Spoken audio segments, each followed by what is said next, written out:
Als nächstes haben wir für euch im Test den Ensys Score. Das ist der Wing, den Balz Müller immer in seinen wahnsinnigen Tricks hier nutzt.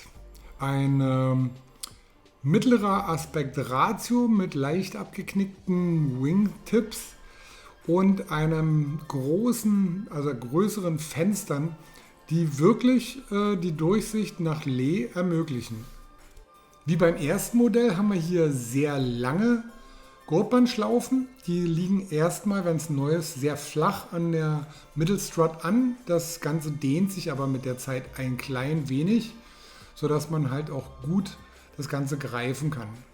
Die kleineren Modelle haben nur 2 Schlaufen und die größeren eine große lange vorne und eine große lange hinten und in der Mitte eine etwas kleinere Schlaufe. An der Fronttube haben wir eine mittlere Schlaufengröße, die sich sehr gut greifen lässt.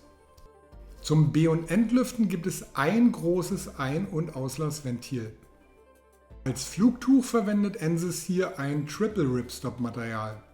Vom Profil her ist das Ganze hier mit sehr wenig V ausgestattet. Wir haben ein äußerst gestrafftes Tuch und auch der gesamte Profilverlauf gehört der Ensys Score eher zu den flacheren Modellen, wenn man das Ganze mit den anderen Marken vergleicht. Die Leash ist von der Länge gut dimensioniert und auch das Wristband passt halt um ein normal mitteleuropäisches Handgelenk, ohne dass der Klett aufzugehen droht. Alle notwendigen Bereiche, wo das Ganze mal aufschlagen oder scheuern könnte, sind mit gummiertem Gewebe verstärkt. Insgesamt ist das hier ein wirklich sehr sauber und anständig gearbeiteter Wing.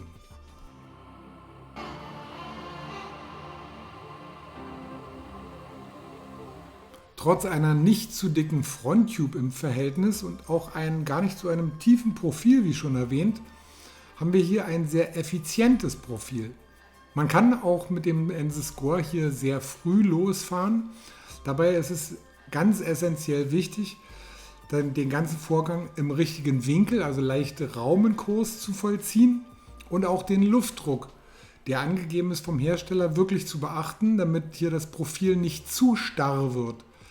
Das Ganze hier besitzt einen sehr schönen Swingback, wenn der Luftdruck halt wie gesagt nicht zu fest ist, und auch einen guten Lift auch zum Aufsteigen auf kleinere Boards.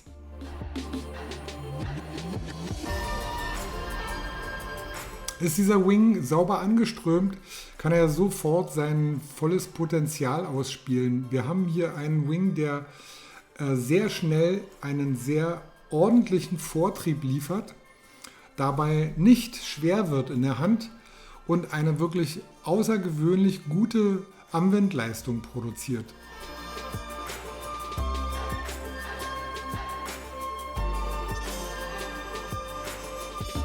Die langen, aber doch insgesamt festen Schlaufen ermöglichen eine wirklich exzellente und direkte Übertragung der Lenkimpulse auf den Wing, sodass man hier dieses gut ausbalancierte Profil jederzeit schön kontrollieren kann. Einzig bei der Halse, wie auch eben hier gesehen, ist es sinnvoll, halt mit der vorderen Hand ein wenig nach vorne in Richtung Fronttube zu rutschen, damit der Score möglichst waagerecht durchs Manöver auswehen kann.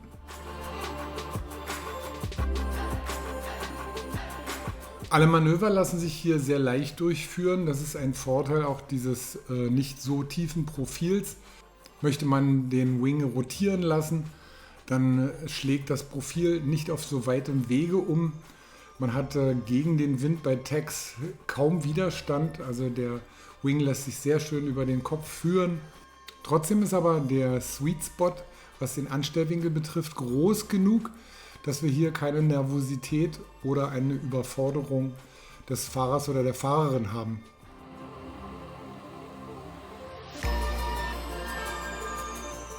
Die Balance in der Deep Power Stellung, also beim Mitführen in der Welle, ist insgesamt gut. Es gibt hier auf jeden Fall noch etwas bessere Wings, die noch etwas stabiler sind, gerade auch was die Balance Tip-to-Tip angeht oder auch das Absinken der Hinterkante. Aber wir bewegen uns hier durchwegs in einem guten Bereich. Wichtig ist nur dabei, auszuwählen, halt mit welcher Hand man den Wing führt, sodass er hier möglichst immer optimal angeströmt wird. Also ein zu starkes auf ihn hinzufahren mag er nicht unbedingt.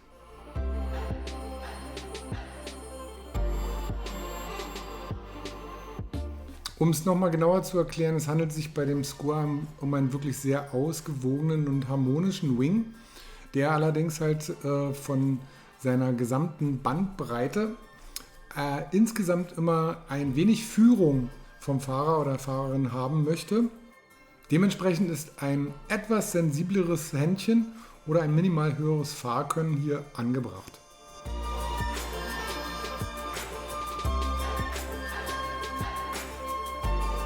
Beim Springen erlaubt die Geometrie und das Profil eine sehr schnelle Rotation und zudem hat es halt aufgrund einer hohen Geschwindigkeit, hat dieser Wing hier auch eine gute Sprungperformance.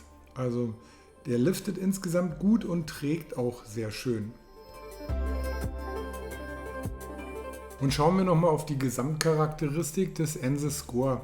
Wir haben im Vergleich ein festes Profil. Das liegt daran, dass wir hier eine ziemlich optimale Tuchstraffung haben. Das Ganze in Kombination mit recht wenig V im Obertuch und auch ein gar nicht so tiefes Profil.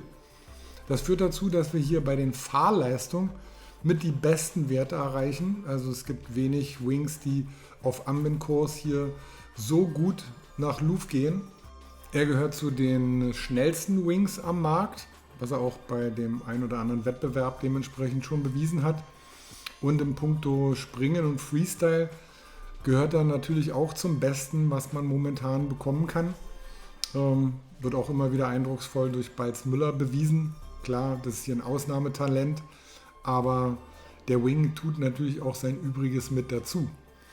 Nichtsdestotrotz ist der Einsatz in der Welle hier auch gut. Wenn es auch Wings gibt, die noch insgesamt etwas leichter in der Hand und noch einen Tick spielerischer sich anfühlen und noch ein klein bisschen besser ausbalanciert sind. Aber diesen Bereich deckt er ohne weiteres auch für jedermann, der jetzt Wave nicht als Spezialgebiet hat, ab. Auf der anderen Seite ist Freeriden natürlich hier auch genau mit sein Thema. Das kann er aufgrund der hohen Fahrleistung dementsprechend sehr gut. Und dadurch, dass er immer genug Power besitzt, kann er auch halt dem Einsteiger aufs Brett helfen oder auf den Flügel.